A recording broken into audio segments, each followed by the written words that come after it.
Hello everyone, this is Sam from Deep South Overlander. Today we're back in the garage with the LX. I will be going over installing the Bora 1.25 inch spacer on this truck in order to receive my brand new painted rims and the new tires, that combo that I have put together.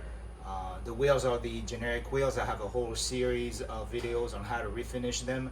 And the tire that I've chosen are the Cooper STT Pro in 285/75 R60. I think it's going to be the best combo for this truck. It will bring the wheel out a little bit because of the spacer, but not too much. It will give the truck the perfect stance, as well as a great ability off-road. Those STT Pro are mud terrains, but they behave pretty well on the road, according to all the major reviews that I've watched. So without further ado, let's go.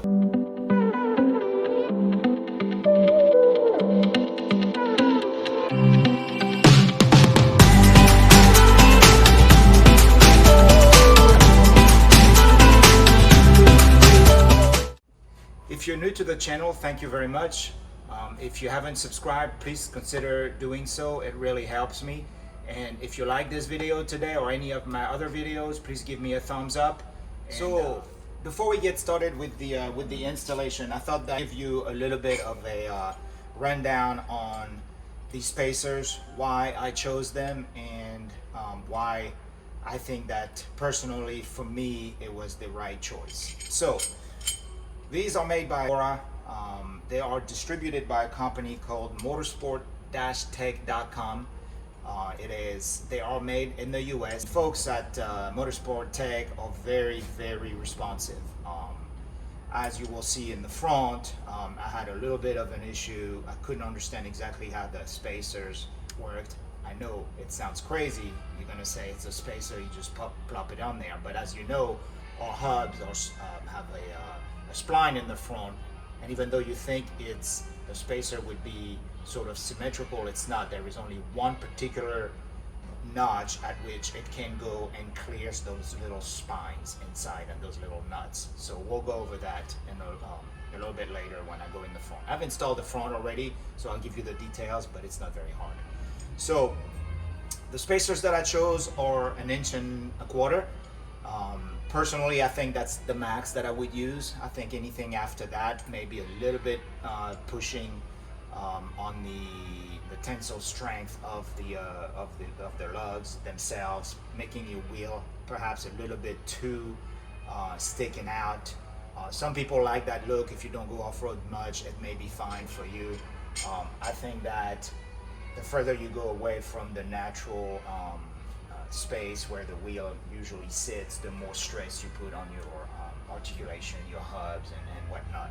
So I think 125 is going to give me the stance and the look that I want, on top of, because I'm choosing bigger tires and larger tires, what that allows me to do is clear, specifically in the back, the upper control arm knuckle, or ball joint, I think it's called.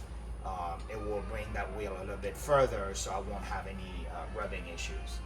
So real quickly, these are aluminum. It's going on a steel hub. You're gonna have different metals contacting one another.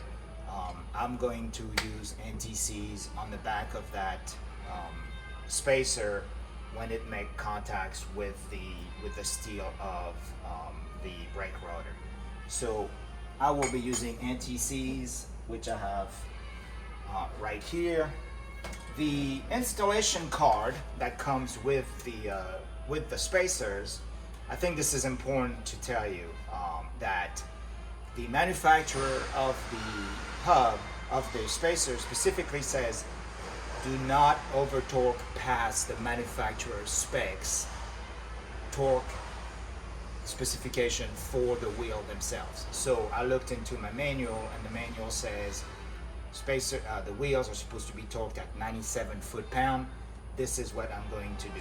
It also stipulates do not use Loctite on the OEM studs when you put the hubs on. I think this is very important. You will read a lot of different opinions on that online, but the manufacturer specifically says do not use any torque.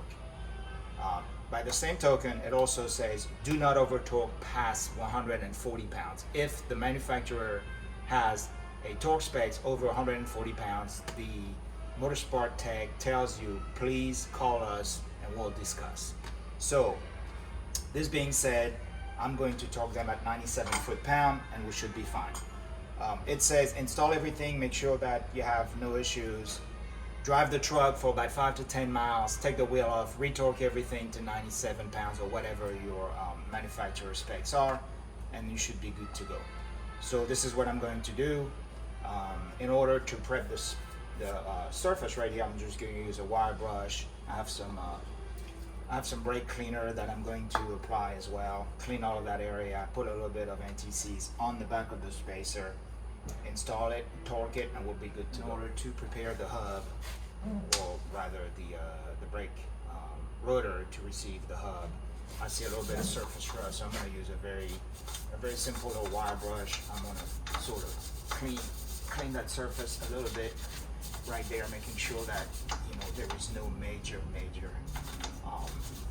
bulky area, because you want the spacer to make a clean contact with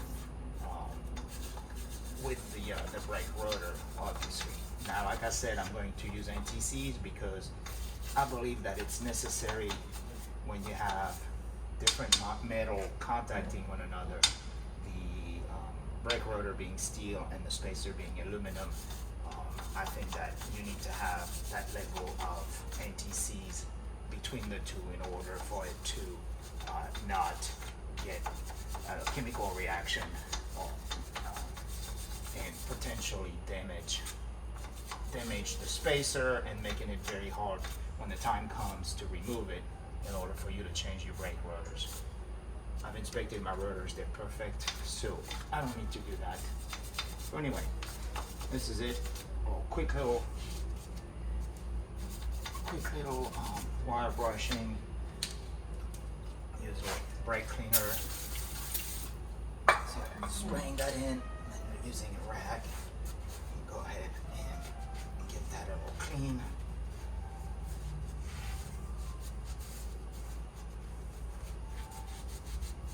So remember, the manufacturer of the spacers specifically said do not use Loctite on the studs, the wheel studs, when you install. So we're not going to do that. I am going to use a little bit of NTCs, obviously, because I want that protection, but no Loctite whatsoever. So there you go, clean surface. Now, these other spacers, they are evidently hub centric, meaning that part that's machined out of the hub right here will sit right here on the flange of the spacer, of the brake caliper, like such. You will move these studs, which are now installed on what will become the new studs onto which your rims will be attached. You will move these and put them inside. I will put a little bit of NTCs on that stud, but no Loctite. Okay, so I'm going to remove these.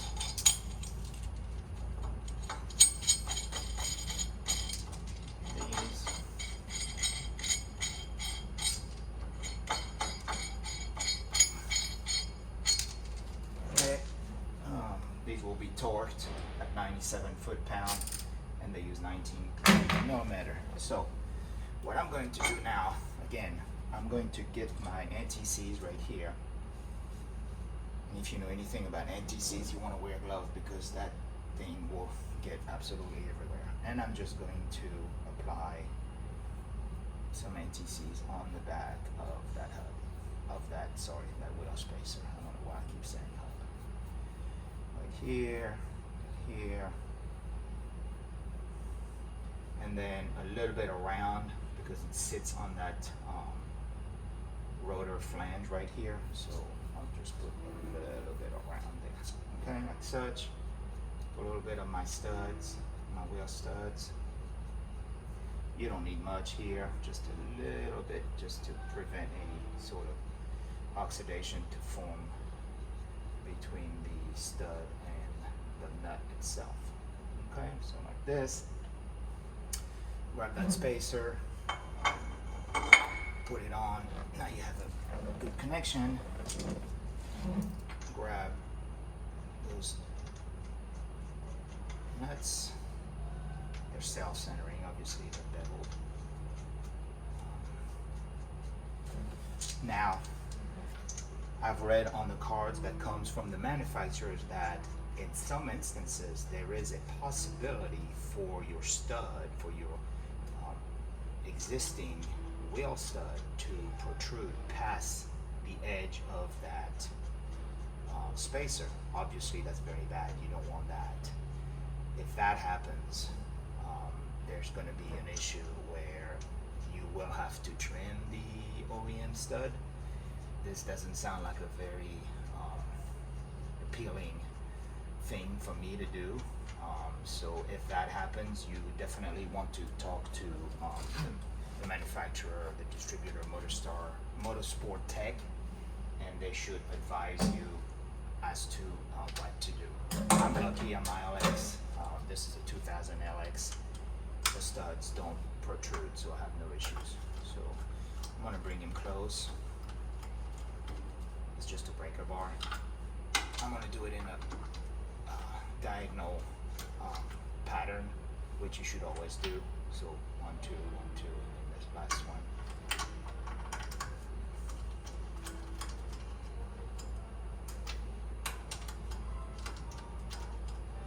So I'm just bringing him close. I'm not torquing yet.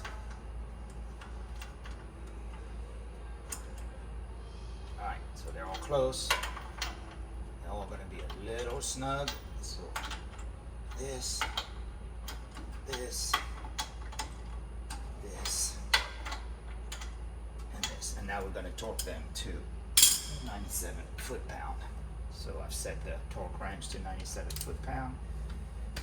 Again, because my rotor is going to move, I'm going to prevent it from blocking, putting a little screwdriver right here inside the rotor. That should do the trick. So then I'm bringing them and I'm going to torque. All right.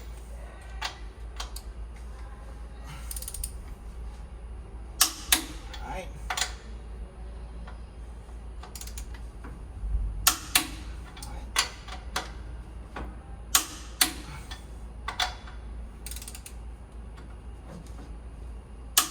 Okay. I like to do it at least 2 or 3 times on each nut just to make sure. So we're going to go ahead and do that. One.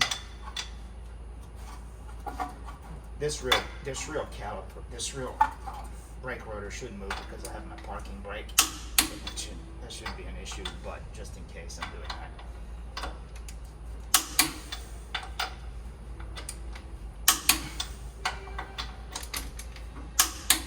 There you go, 97 pounds all the way around. These will be ready to receive my my rim, and then the factory OEM lug nuts will come right on top of that. So again, as the manufacturer says, go ahead and install everything, make sure everything is torqued to spec, put your wheels on the truck, go drive for about 5 to 10 miles, come back out, jack the truck up, remove the wheel, check the torque again. You will have probably to retorque these spacer, while the original lugs and the lug nuts now are inside the spacer, so you'll have to retorque these, put the wheel back on, retorque everything. You're running spacers, you have to be aware of what that means. You're adding a distance between what is normally where the wheel rests on the brake rotor, so you're adding a little bit more stress. I believe that the people that have problems with them is because they don't do what the manufacturers of those wheel spacers do. They use Loctite, or they don't check their torque, or they have an inaccurate torque wrench. I will actually go ahead and use 2 different torque wrenches just to make sure that I'm absolutely sure of the specs and the power that I'm using for torquing these hubs, these wheel spacers. So This being said, I'm gonna go ahead and do the other rear one, which is exactly the same, and then I'll bring the camera up front, and I'll show you what I meant by the little trick that you have to do in order to put the front spacers. Those are front and rear specifics, because as you know, our trucks have that particular front hub that has a spleen to it, and so those hubs are machined specifically to go over that spleen and clear the hub. So here we go. I'm gonna go install the back one, and then I'll start putting the wheels back on. I brought you up to the front of the rig. I've already installed these the spacers on the front, but I particularly wanted you to see that when you and if you order these particular spacers, is our hubs, as you know, have these has this spleen in the front, and so that the spacers, being hub centric, have to account for that. And as you can see, they have machined matching spleen inside the spacer. Now, when I went the first time and tried to fit these, not only does the spleen has to align with the actual hub of the truck, but these bolts have to also be perfectly aligned in order to clear those little grooves that are machined inside the spacer. And you would think that it's all symmetrical, and that you can just, once you find the right bolt pattern, you just kind of slap it on there. Well, it's not, because if you don't pay attention, you will not be able to clear these hub bolts. And so there is only one exact location that this wheel spacer goes into the hub. And so it's really easy, the methodology to put these on. Same thing, I put some NTCs on the back of the spacer itself and around the flange, as well as on the studs. Do not use Loctite, we've gone over that. Torque to the manufacturer's specs for the wheel themselves. So I've looked on the LX, I have a 2000 LX, and it says 97 foot-pound. So you're going to torque that to 97 foot-pound. When you go and present this spacer to the hub, you're going to basically try it at every particular position. Obviously, there's 5 different ways that it can go, because there's 5 studs. And then at some point, one is going to be the perfect one that will not only align to the spleen of the hub itself, but also has the perfect fitment to clear those little hub bolts there into the spacer. Once you have that, you torque everything up to specs. It will bring the spacer closer to the brake rotor, and you'll be fine. So I've now done that to the front and the back, and I am ready to put my wheels on, which I will do right now. Okay, so this is the wheel that will go back on the truck. As you know, I have done a complete series on refinishing these rims using just rattle can, and they came out perfectly. They're smooth, the sheen is just perfect. I wanted to do like a more of a satin finish, but after trying a couple of satin clear coat, I wasn't perfectly happy with the way these looked, and so I decided to just leave the regular finish without clear coating them. It will be easy for me to touch up if I bang them up on the trail. Pull the rattle can, once I'm back home, clean it, spray it, and I'll be good to go. Please do watch the video series that I have on refinishing these rims, but I guarantee you can do it yourself.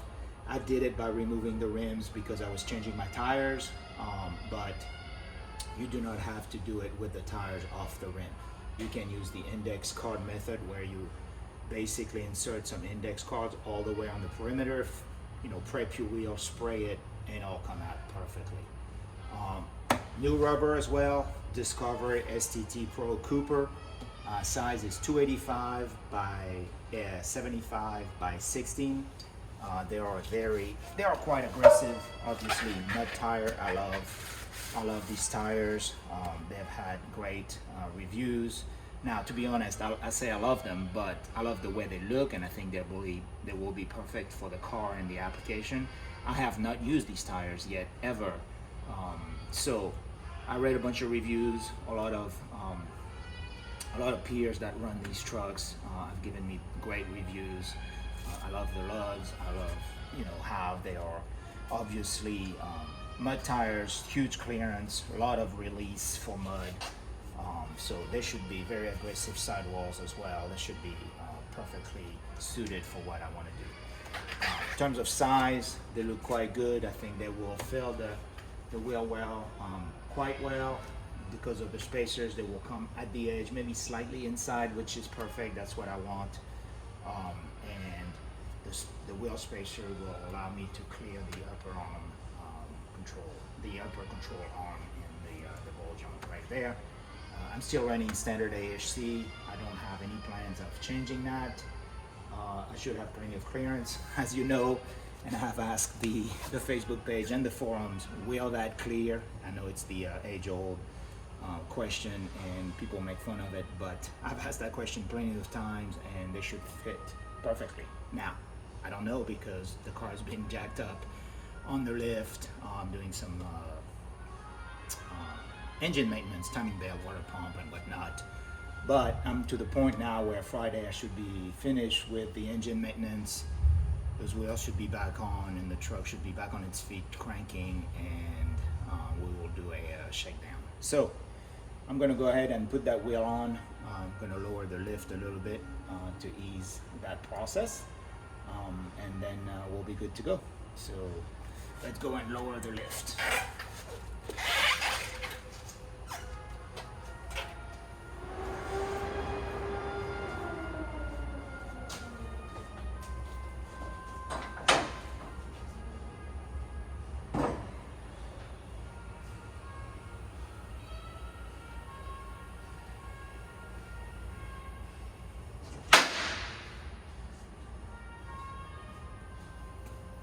Alright, so let's get that puppy on the rim, on the car.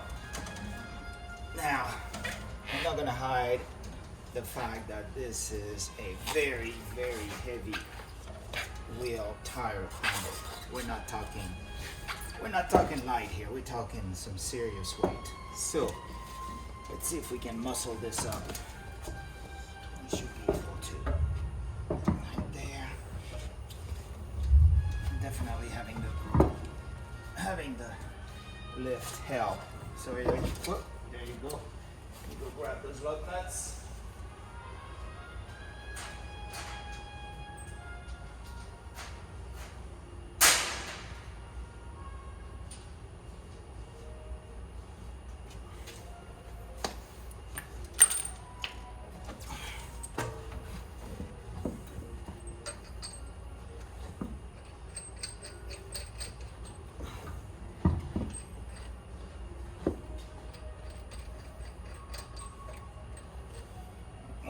Close, not tight completely.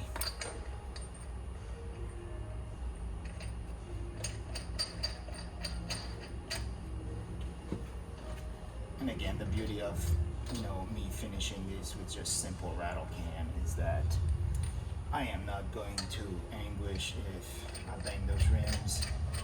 If I come back and they're banged up from a day on the trail, if I want to, I will just simply, you know, sandpaper, a little bit of work, another round of rattle can, and I'll be good to go. This is my wheel lock. I'd rather not run a wheel lock, but I unfortunately live in New Orleans and these rims will disappear, especially with the brand new tires if I'm not careful.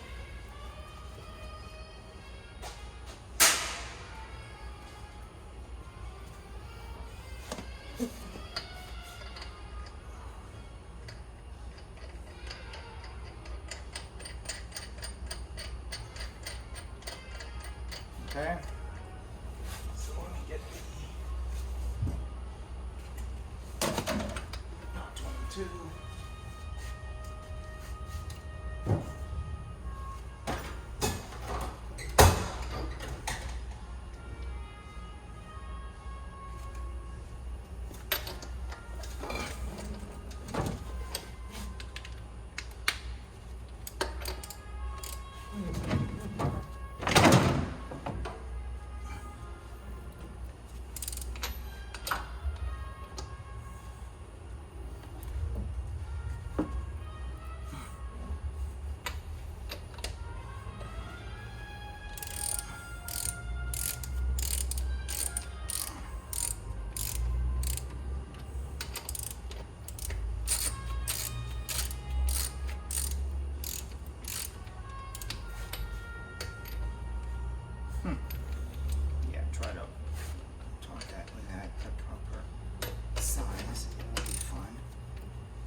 So there we go. All right, don't freak out. I know they're not torqued completely. It was just to show you guys what the truck will look like with the wheel on. And I have painted the matching lug nuts, so they'll be fine. I mean the matching wheel cover, which I'll show you.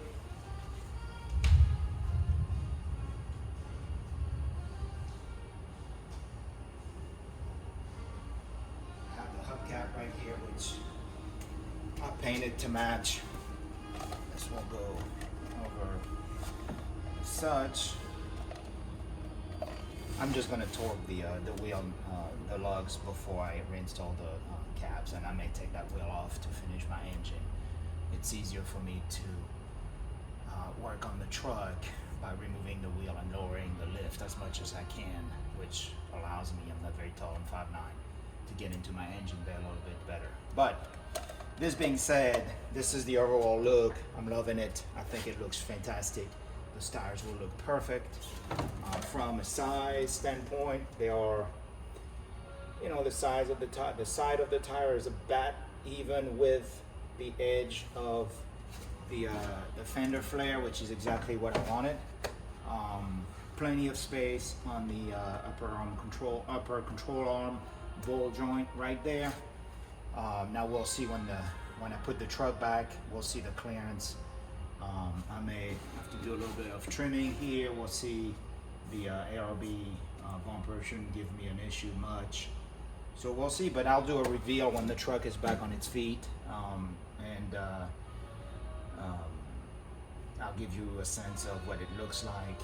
But so far, I'm very happy with my choice. So stay tuned, guys, and I'll catch you later.